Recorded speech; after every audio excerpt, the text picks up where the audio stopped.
Hello दोस्त, मैं are के मंडल रैंकर्स 30 में आप लोग का स्वागत करते हैं। आज हम लोग इडिटोरिया का सेट नंबर 4 को डिस्कस करेंगे। इसके पहले मैं 3 सेट का डिस्कशन करवा चुका हूं। अगर आप नहीं देखे हैं तो मेरे प्लेलिस्ट पे जाके उसको देख सकते हैं।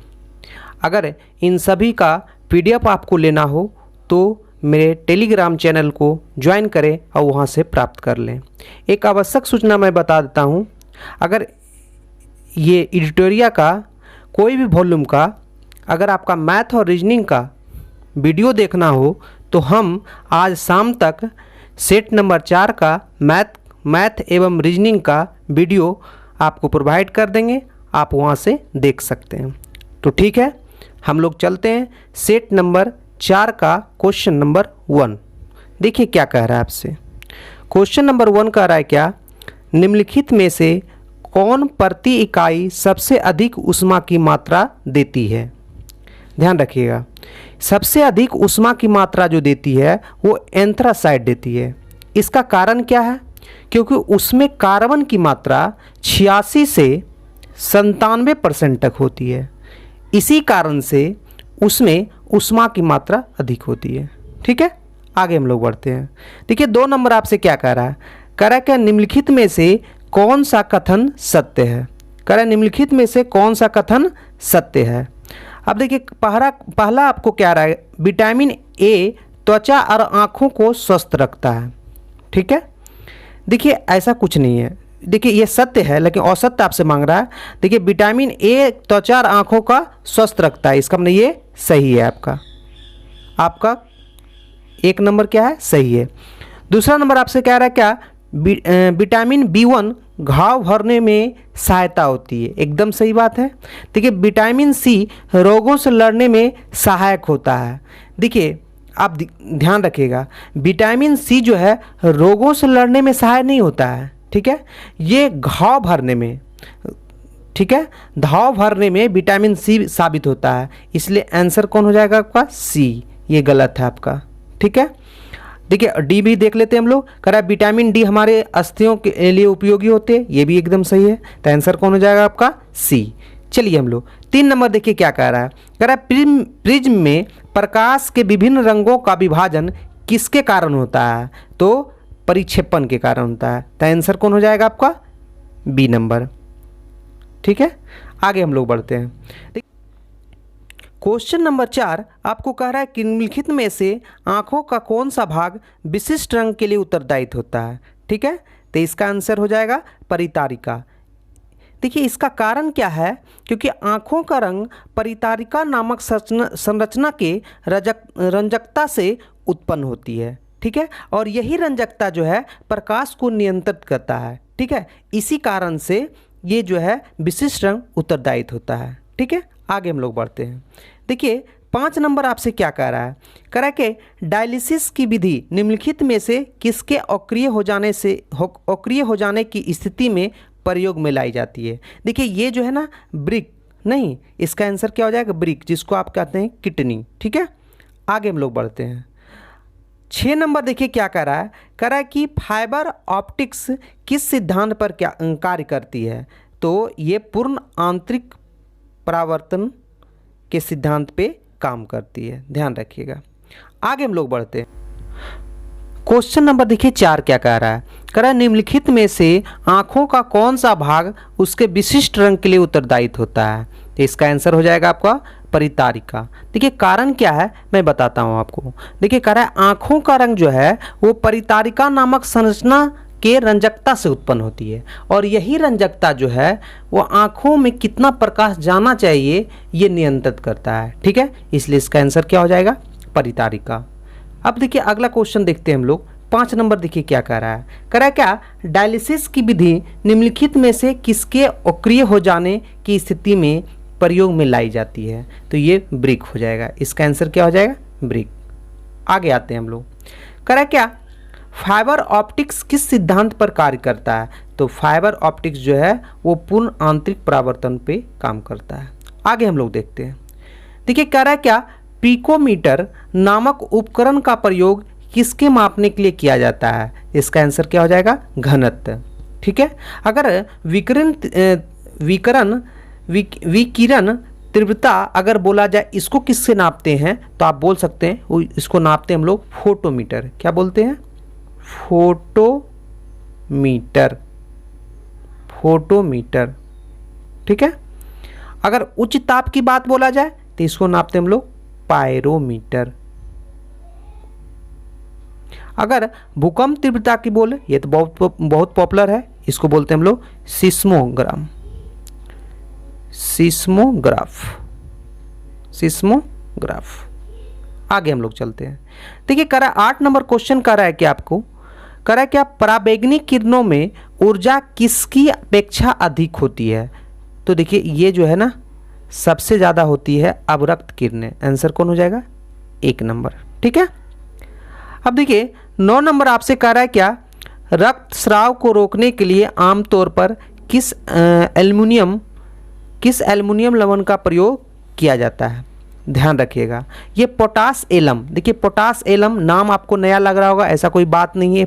ये पोटास एलम को ही हम लोग क्या बोलते हैं? फिटकरी। आप सुने होंगे नाम फिटकरी, इसी को बोलते हैं। इसका रासायनिक जो सूत्र होता है वो होता है K2SO4 Al2SO4 का होल 3 और 24H2O। थोड़ा सा बड़ा होता है, फिर से हम बोल देते हैं K2SO4 Al2SO4 का होल 3 24H2O, ठीक है। आगे हम लोग चलते हैं। देखिए 10 नंबर में आपसे क्या कह रहा है? 10 नंबर आपसे कह रहा है क्वेश्चन नंबर 10 को देखेंगे। कह रहा है क्या सामान्य वयस्कों में खाली पेट रुधिर ग्लूकोज का स्तर कितना होता है? देखिए खाली पेट में जो ग्लूकोज का स्तर होता है वो 70 से 99 mg पर DL होता है, ठीक है। तो आंसर क्या हो जाएगा आपको? C नंबर हो जाएगा। आगे हम लोग बढ़ते हैं।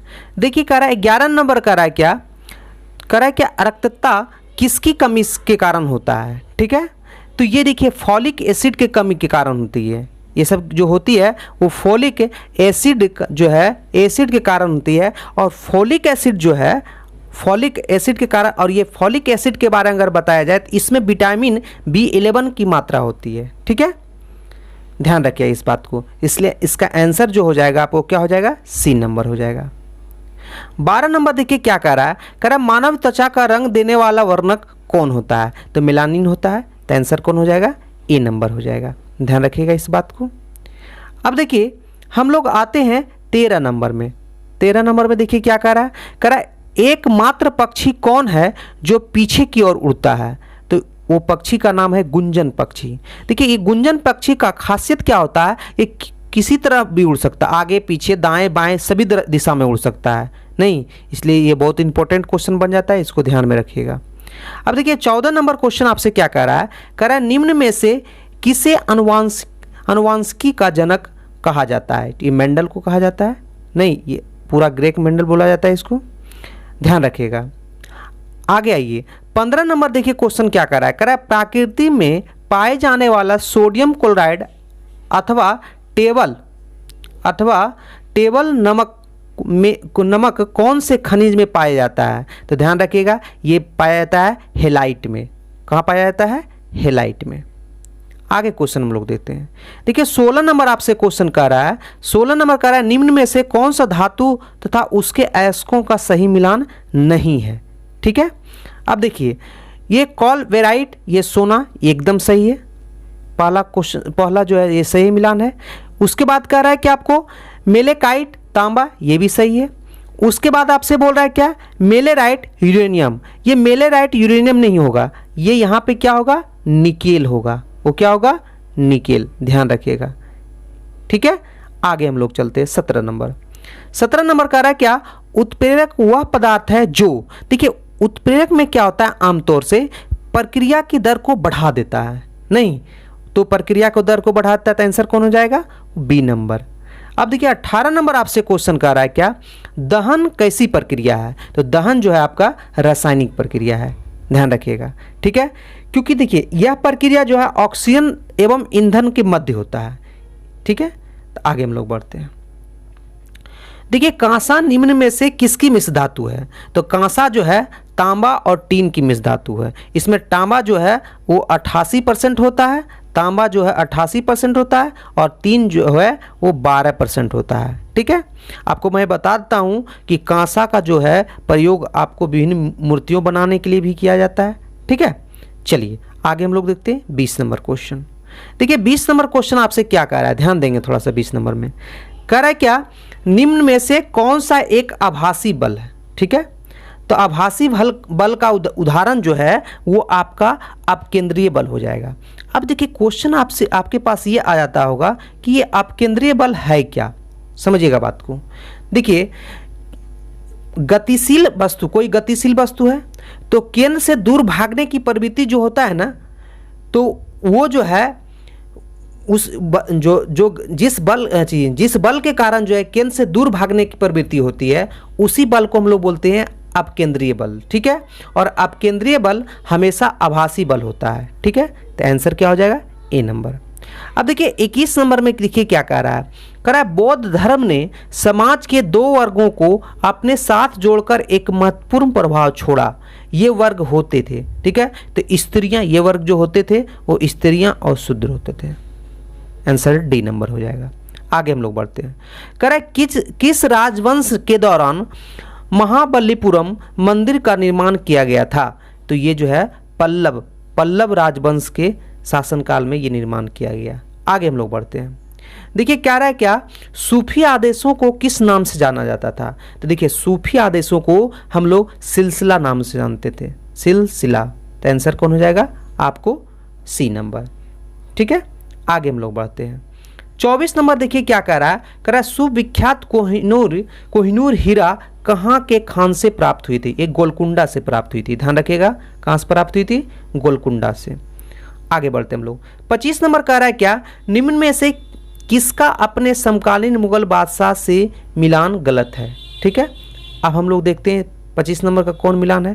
तो देखिए कह रहा है राणा सांगा वो अकबर नहीं, देखिए राणा सांगा अकबर नहीं था, ये राणा सांगा जो था वो बाबर था। कहाँ था, बाबर।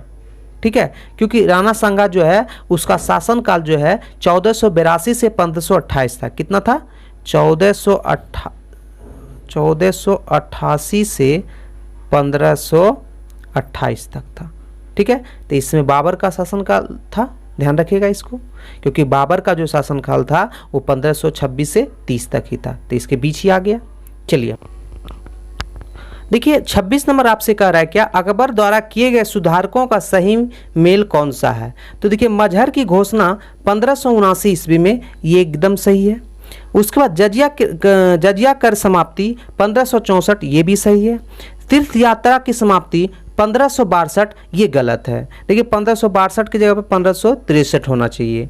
और इबादत खाना की स्थापना 1582 नहीं, ये 1575 में किया गया। तो आंसर कौन हो जाएगा, 1 और 2। तो आगे देखते हैं कौन सा है, तो 1 और 2 किस में है, तो ए नंबर में। तो आंसर कौन हो जाएगा, ए नंबर। आगे हम लोग बढ़ते हैं।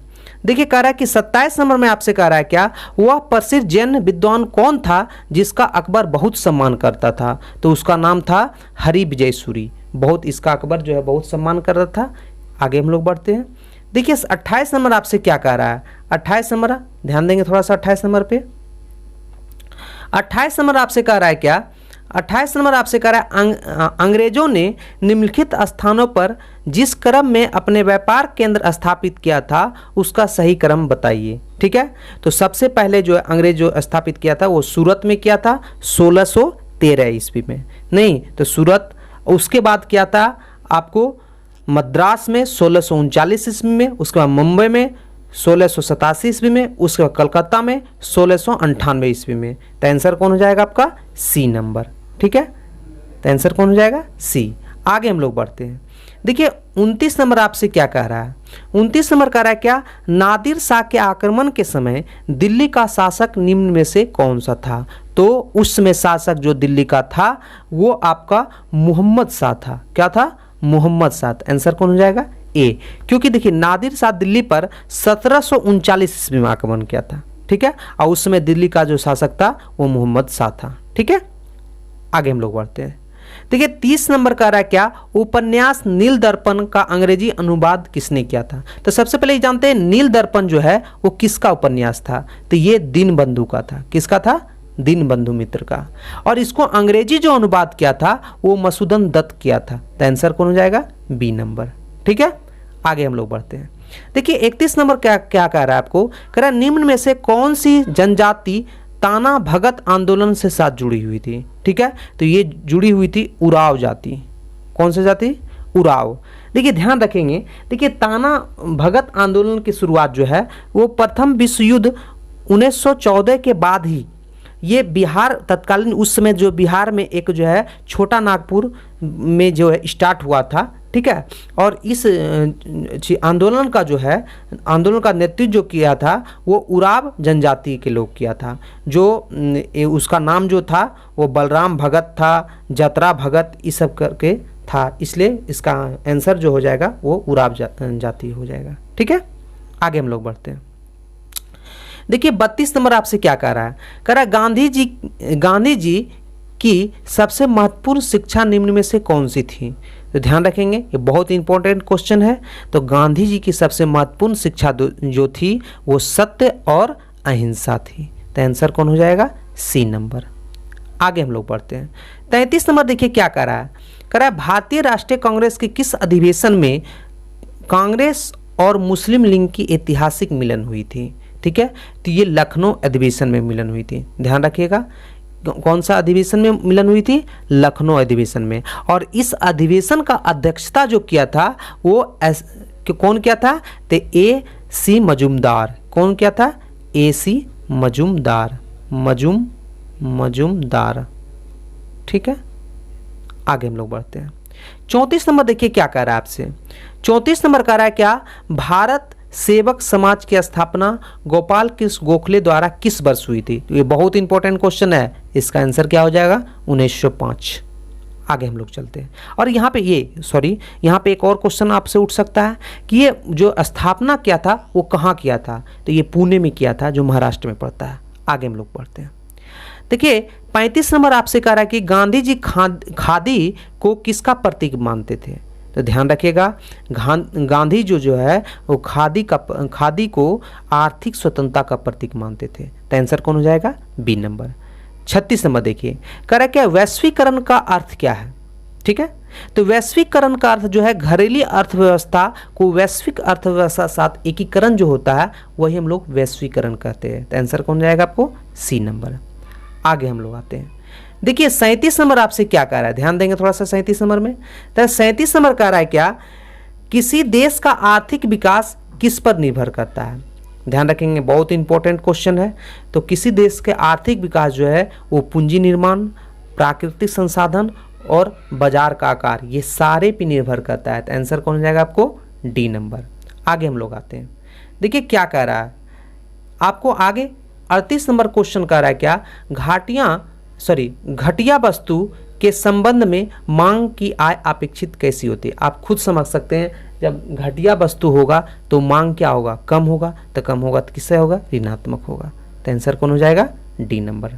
आगे हम लोग आते हैं। देखिए 39 नंबर आपसे क्वेश्चन क्या कह रहा है, कह रहा है क्या, निम्न में से कौन सा कर केवल राज्य सरकार द्वारा लगाया जाता है। तो देखिए राज्य सरकार द्वारा ये मनोरंजन कर लगाया जाता है। आयकर, संपत्ति, निगम, ये सब केंद्र सरकार द्वारा लगाया जाता है। ध्यान रखिएगा इस बात को। देखिए 40 नंबर आपसे क्या कह रहा है, कह रहा है भारत में योजनाबद्ध अर्थव्यवस्था किस पद्धति पर आधारित है। देखिए ये बहुत इंपॉर्टेंट क्वेश्चन है। ठीक है, तो योजनाबद्ध जो है आपको अर्थव्यवस्था जो है वो सामाजिक व्यवस्था पर आधारित होता है, इसलिए इसका आंसर कौन हो जाएगा? डी हो जाएगा। अब देखिए आगे आइए हम लोग 41 नंबर देखिए क्या कह रहा है, कह रहा है मध्यरात्रि सूर्य का अर्थ क्या है। देखिए मध्यरात्रि सूर्य का जो अर्थ होता है वो होता है सूर्य के ध्रुवीय वृत्त से दूर तक चमकना। ठीक है, तो आंसर क्या हो जाएगा? डी। अब देखिए आगे आते हैं 42 नंबर आपसे कह रहा है कि निम्नलिखित में कौन सा सौर परिवार से संबंधित नहीं है। ठीक है, देखिए ये भी क्वेश्चन बार बार आपसे एग्जाम में पूछा जाता है। नहीं तो ये निहारिका जो है वो सौर परिवार के संबंधित नहीं है। देखिए इसका कारण क्या है मैं आपको बताना चाहता हूँ। देखिए आकाशगंगा का निर्माण का शुरुआत जो है हाइड्रोजन गैस से बने विशाल बादलों के संचयन से होता है। ठीक है, और इसी को हम लोग क्या बोलते हैं? निहारिका। बादलों के संचयन से होता है, ये सौर परिवार से कोई मतलब होता नहीं है, नहीं, तो इसलिए इसका आंसर क्या हो जाएगा, निहारिका हो जाएगा। ठीक है, अब हम लोग आगे हम देखते हैं, आगे क्वेश्चन 43 नंबर को हम लोग 43 नंबर देखिए आपसे क्वेश्चन क्या कर रहा है, ध्यान रखेंगे इस बात को। 43 नंबर में आपसे क्वेश्चन कर रहा है क्या, बृहत हिमालय का दूसरा नाम क्या है, ध्यान रखिएगा। बृहत हिमालय का दूसरा नाम जो है वो हिमाद्री कहते हैं, तो इसका आंसर कौन हो जाएगा, ए नंबर। ठीक है, आगे हम लोग बढ़ते हैं। 44 नंबर आपसे कह रहा है क्या, पश्चिम बंगाल की सीमाएं कितने देशों के साथ लगती है, तो ये 3 देशों के साथ लगती है, तो आपका आंसर जो हो जाएगा वो आपका डी नंबर होगा, क्योंकि ऑप्शन नहीं दिया हुआ। कौन कौन सा देश से लगती है, तो बांग्लादेश, ठीक है, भूटान और किससे, एक नेपाल से लगती है। ठीक है, तो पश्चिम बंगाल तीन देशों की सीमा से लगती है, एक बांग्लादेश, दूसरा भूटान, तीसरा नेपाल। आइए 45 नंबर देखिए क्या कह रहा है कुल्लू घाटी किसके बीच स्थित है, ये बहुत फेमस क्वेश्चन है। तो कुल्लू घाटी जो है धौलावीर और पीर पंजाल के बीच स्थित है, तो आंसर कौन हो जाएगा आपका, डी नंबर हो जाएगा।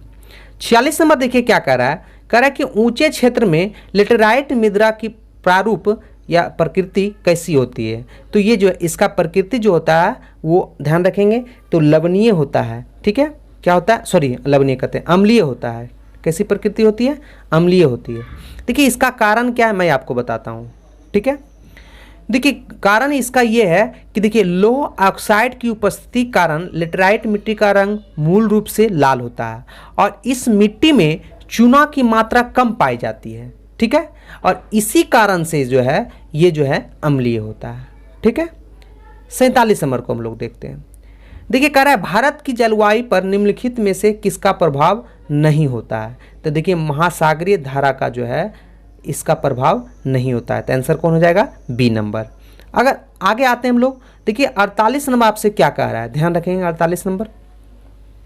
देखिए 48 नंबर कह रहा है कि भारत में निम्न में से किस नदी को खुला नाला कहा जाता है, तो ये सब कोई जानते हैं, यमुना को। क्यों यमुना कहते हैं, क्योंकि सबसे ज़्यादा कचरा इसी को प्रदूषित यही होता है, इसलिए इसको यमुना को बोलते हैं हम लोग। आगे चलते हैं। देखिए कह रहा है भारत में समुद्री गाय किस वायु रिजर्व क्षेत्र में पाया जाता है। ठीक है, देखिए ये भी बहुत इंपॉर्टेंट क्वेश्चन है, ध्यान रखिएगा इस बात को। ठीक है, तो ये मन्नार की खाड़ी जो है इसका, ये मन्नार की खाड़ी बायो रिजर्व क्षेत्र में पाई जाती है समुद्री गाय। ठीक है, तो आंसर कौन हो जाएगा, बी नंबर। 50 नंबर का रहा है भारत में कितने पारिस्थितिकी हॉट स्पॉट है। ठीक है, तो ये हॉट स्पॉट जो भारत में वो 4 है। कौन कौन सा है मैं बताता हूँ आपको। एक पूर्वी हिमालय है, दूसरा इंडो बर्मा है, तीसरा सुंडालैंड है और चौथा जो है वो पश्चिमी घाट है, तो आंसर कौन हो जाएगा, ए नंबर। 51 में देखिए क्या कह रहा है संविधान के अंतर्गत भारतीय लोकतंत्र के आदर्शों को हम कहाँ देख सकते हैं, तो ये बहुत इंपॉर्टेंट है, प्रस्तावना में हम लोग देख सकते हैं। 52 नंबर देखिए क्या कह रहा है हमारे संविधान में न्यायिक समीक्षा का आधारण किस संविधान से ली गई है, तो न्यायिक समीक्षा का जो है वो यूएसए से ली गई है, आंसर कौन हो जाएगा, बी नंबर। तो देखिए यूएसए से बहुत चीज़ लिया गया, ध्यान रखिएगा, न्यायिक समीक्षा लिया गया, मौलिक अधिकार लिया गया, संविधान की सर्वोच्चता लिया गया, उपराष्ट्रपति से संबंधित लिया गया, बहुत सारा चीज़ लिया गया, ध्यान रखिएगा इस बात को। 53 नंबर देखिए क्या कह रहा है कोई राज्य उन अधिकारों द्वारा जाना जाता है जिन्हें वह बनाए रखता है, यह कथन किसकी है। देखिए ये कथन जो है ब्रिटेन का एक जो है राजनीतिक था, राजनीतिक भी बोल सकते हैं उसको, अर्थशास्त्री भी बोल सकते हैं, लेखक भी बोल सकते हैं, प्रवक्ता भी बोल सकते हैं, और उसका नाम था लॉस्की, तो आंसर कौन हो जाएगा, बी नंबर। बहुत इंपॉर्टेंट है, ध्यान रखिएगा। 54 नंबर देखिए क्या कह रहा है निम्नलिखित में से कौन से राष्ट्रपति के चुनाव में भाग नहीं लेते हैं। देखिए राष्ट्रपति के चुनाव में भाग जो है वो लोकसभा राज्यसभा के नामांकित सदस्य नहीं लेते हैं भाग, और ध्यान रखिएगा विधान परिषद के सदस्यों और विधान परिषद के सदस्य भाग नहीं लेते हैं, ये दोनों चीज भाग नहीं लेते हैं। तो देख लीजिए आंसर कौन हो जाएगा, तो विधानसभा के मनोनीत किए गए सदस्य, तो आंसर कौन हो जाएगा, डी नंबर, ध्यान रखिएगा। 55 नंबर देखिए आपसे क्या क्वेश्चन पूछ रहा है, ध्यान रखिएगा। 55 नंबर आपको कह रहा है नागरिकता प्राप्त करने के लिए शर्तें निर्धारित करने वाला सक्षम निकाय कौन सा है। ठीक है, तो नागरिकता अगर आप प्राप्त करेंगे तो इसके लिए आपको संसद आपको राय देगी, तो आंसर कौन हो जाएगा, डी नंबर। आगे हम लोग बढ़ते हैं। 56 नंबर कह रहा है कि भारतीय संविधान किस अनुच्छेद में मुख्यमंत्री के कार्यों का परिभाषित किया गया है? तो 167। अनुच्छेद कितना होगा? 167। तो आंसर क्या हो जाएगा? सी। आगे हम लोग बढ़ते हैं। 57 नंबर में आपसे कह रहा है क्या अंतर्राष्ट्रीय परिषद की स्थापना का सुझाव किस आयोग ने दिया था? तो ये आयोग जो दिया था वो सहकारिता आयोग दिया था। ये कब दिया था? तो 1983 से 87। क्लियर? अगर आर्टिकल पूछा जाए तो आर्टिकल 263। आगे हम लोग बढ़ते हैं। ठीक है, 58 नंबर में आपसे क्या कह रहा है? 58 नंबर में आपसे कह रहा है क्या भारत में सूचना का अधिकार अधिनियम कब अधिकृत किया गया? तो ये 2005 में किया गया। अब डेट सहित अगर पूछा जाए तो 15 जून 2005। तो 15 जून कौन सा है आंसर? सी नंबर। तो 58 क्या हो जाएगा? सी नंबर हो जाएगा। 59 नंबर को देखा जाए। 59 नंबर कह रहा है कि संयुक्त राष्ट्र सुरक्षा परिषद में अस्थायी सदस्यों की कार्य अवधि कितनी होती है? तो अस्थायी सदस्यों की कार्य अवधि 2 वर्ष होती है। देखिए इसमें कुछ हम बोलना चाहते हैं, देखिए ध्यान रखिएगा। देखिएगा संयुक्त राष्ट्र सुरक्षा परिषद में 5 अस्थायी सदस्य होते हैं। 5 देश अस्थायी सदस्य होते हैं। कौन कौन? तो अमेरिका, ब्रिटेन, फ्रांस, रूस और चीन। और 10 अस्थायी सदस्य होते हैं। ठीक है, तो वो अस्थायी सदस्य का जो कार्यकाल होता है वो 2 वर्ष के लिए होता है। ठीक है, आगे हम लोग बढ़ते हैं। 60 नंबर देखिए आपसे क्या कह रहा है? कह रहा है भारत में प्रत्यक्ष लोकतंत्र का उदाहरण है। तो ये प्रत्यक्ष लोकतंत्र का जो उदाहरण है वो ग्राम सभा है, क्योंकि ग्राम सभा का गठन जो है वो ग्राम पंचायत के 18 वर्ष के अधिक उम्र के आदमी के मिलाकर किया जाता है। इसलिए ये जो है इसका आंसर जो हो जाएगा वो क्या हो जाएगा? सी हो जाएगा। 61 नंबर देखिए क्या कह रहा है? कह रहा है क्रीमी लेयर का तात्पर्य किससे है? ठीक है, तो देखिए ये बहुत क्वेश्चन है, पिछले बार भी इस क्वेश्चन को पूछा गया था। तो क्रीमी लेयर का जो है तात्पर्य जो है वो क्या बोल सकते हैं? आय के स्तर पे आधार पे वर्गीकरण। तो कौन सा आंसर हो जाएगा? बी नंबर हो जाएगा। ठीक है, 62 नंबर देखिए क्वेश्चन क्या कर रहा है? कह रहा है जिला न्यायालयों के न्यायाधीशों की नियुक्ति किसके द्वारा की जाती है? देखिए जिला न्यायालयों की न्यायाधीशों की नियुक्ति जो है नियुक्ति करेगा राज्यपाल, लेकिन जो है वो जो उच्च न्यायालय का जो मुख्य न्यायाधीश है वो परामर्श करेगा किससे? राज्यपाल से। तो आंसर कौन हो जाएगा? आपको राज्यपाल। तो आंसर कौन हो जाएगा? बी। 63 नंबर आपको कह रहा है कि मुंशी प्रेमचंद निम्न में से किन पुस्तकों के साथ संबंधित है? ठीक है, तो आपको ध्यान रखेंगे वो आपको सेवा सदन उनका पुस्तक था, गबन भी उनका पुस्तक था, रंगभूमि भी उनका पुस्तक था। ये जो है गार्डनर उसका पुस्तक नहीं था। तो आंसर कौन हो जाएगा? 1, 2, 3। तो कौन सा? B number. अब देखिए 64 नंबर आपसे क्वेश्चन क्या पूछ रहा है? कह रहा है किस देश की दुनिया में कार्बन नेगेटिव देश के रूप में जाना जाता है? तो देखिए कार्बन नेगेटिव देश के नाम से जो जाना जाता है वो ध्यान रखेंगे वो भूटान को जाना जाता है। ये आंसर नहीं है इसमें। तो आंसर कौन हो जाएगा? डी। किसको जाना जाता है? भूटान को। ठीक है, आगे हम लोग देखते हैं। 65 नंबर देखिए क्या कह रहा है आपसे? कह रहा भारत में पर्यावरण संरक्षण अधिनियम किस वर्ष पारित हुआ था? ध्यान रखेंगे, देखिए इसमें क्वेश्चन बहुत उठता है। ठीक है, एक ही तरह से 3-4 क्वेश्चन बनता है। देखिए पर्यावरण संरक्षण अधिनियम जो बना था वो आपको 1986 में बना था। कब बना था? 1986 में। तो इसका आंसर कौन हो जाएगा? सी। अब देखिए इसी से रिलेटेड क्वेश्चन क्या बोल सकता है? वन्य जीवन संरक्षण अधिनियम कब बना था? तो वन्य जीवन संरक्षण अधिनियम जो बना था वो 1972 में बना था। और एक और सवाल आता है इससे रिलेटेड कि पर्यावरण संरक्षण अधिनियम कब बना था? तो अभी आप बोले थे 1986। और आपको बोल सकता है वन संरक्षण अधिनियम कब बना था? तो 1980 में। तो इसका आंसर आपसे पूछ रहा है पर्यावरण संरक्षण। तो आंसर कौन हो जाएगा? C number. ध्यान रखिएगा। आगे आते हैं। देखिए 66 में कह रहा है कि सेन सूचांक का संबंध किससे है? ठीक है, तो सेन सूचांक का जो संबंध है वो निर्धनता से है। तो आंसर कौन हो जाएगा? ए नंबर। ठीक है, 67 नंबर को क्वेश्चन को देखते हैं हम लोग। 67 नंबर क्वेश्चन देखिए क्या कह रहा है? कह रहा है निम्नलिखित में से कौन सा सार्वजनिक ऋण के घटक हैं? ठीक है, तो सार्वजनिक ऋण का जो घटक होता है वो आरबीआई। ठीक है, तो आरबीआई होता है और आरबीआई जारी प्रतिभूति होता है और सार्वजनिक उधारी भी हो सकता है। ठीक है, और ट्रेजरी बिल भी हो सकता है। इसका मतलब क्या होगा? तीनों होगा नहीं। तो आंसर कौन हो जाएगा? D number. आंसर कौन हो जाएगा? D number. अब आते हैं 68 नंबर में, ध्यान रखिएगा। 68 नंबर आपसे क्या कह रहा है? कह रहा है कि 29 अगस्त 2020 को कितने खिलाड़ियों को राजीव गांधी खेल रत्न से सम्मानित किया? ये 5 खिलाड़ी था। ठीक है, 5 खिलाड़ी कौन कौन था हम बताते हैं आपको। एक रोहित शर्मा था, एक मोनिका जो है बत्रा था, और तीसरा जो था विनेश फोगाट था, और चौथा जो था वो मरियप्पा था। ठीक है, मरियप्पा था, और पांचवा जो था रानी रामपाल था। ठीक है, यही था 5। आगे हम लोग देखते हैं। 69 नंबर कह रहा है क्या कि हाल में किसानों की क्रेडिट योग्यता का आकलन करने के लिए सैटेलाइट डेटा का उपयोग करने वाला भारत का पहला बैंक कौन था? तो ये ICICI था। आंसर कौन हो जाएगा? सी। अब देखिए 70 नंबर आपसे क्या कह रहा है, ध्यान रखेंगे। 70 नंबर आपसे कह रहा है कि कौन सी नदी असम और अरुणाचल प्रदेश के मध्य सीमा बनाती है? देखिए, अरुणाचल प्रदेश और असम के बीच जो बनाती है वो संकोश बनाती है।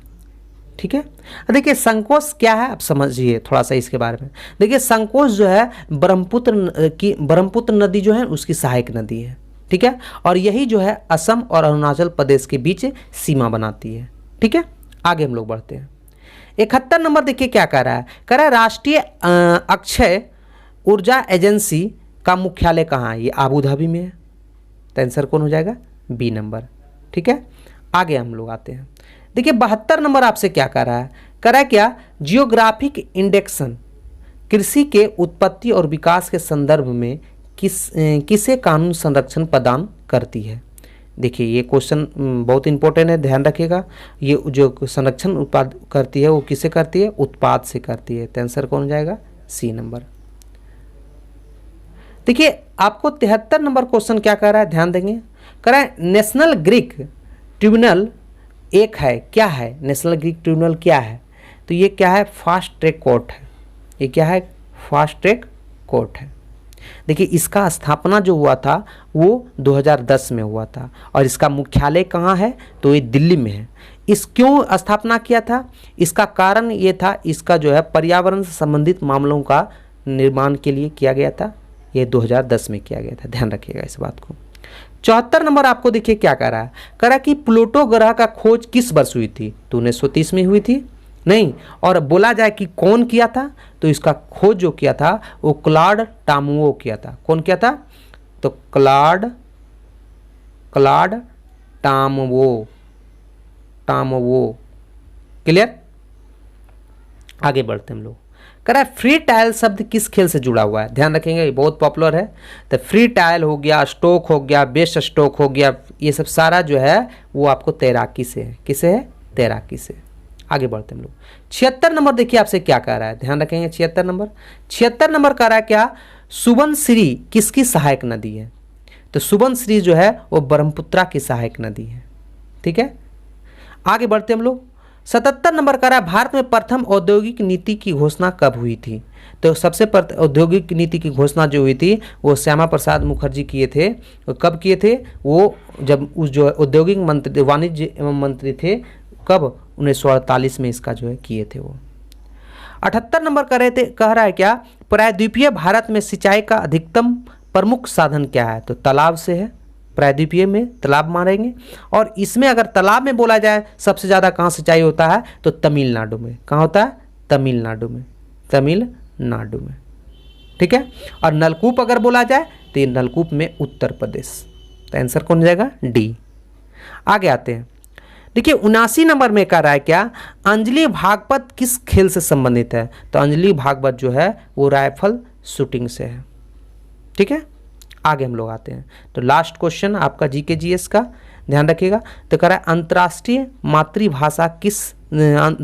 मातृभाषा दिवस कब मनाया जाता है? तो याद रखिएगा कल ही आप मनाए थे। तो कौन सा डेट था? तो 14 सितंबर। तो आंसर कौन हो जाएगा? D number.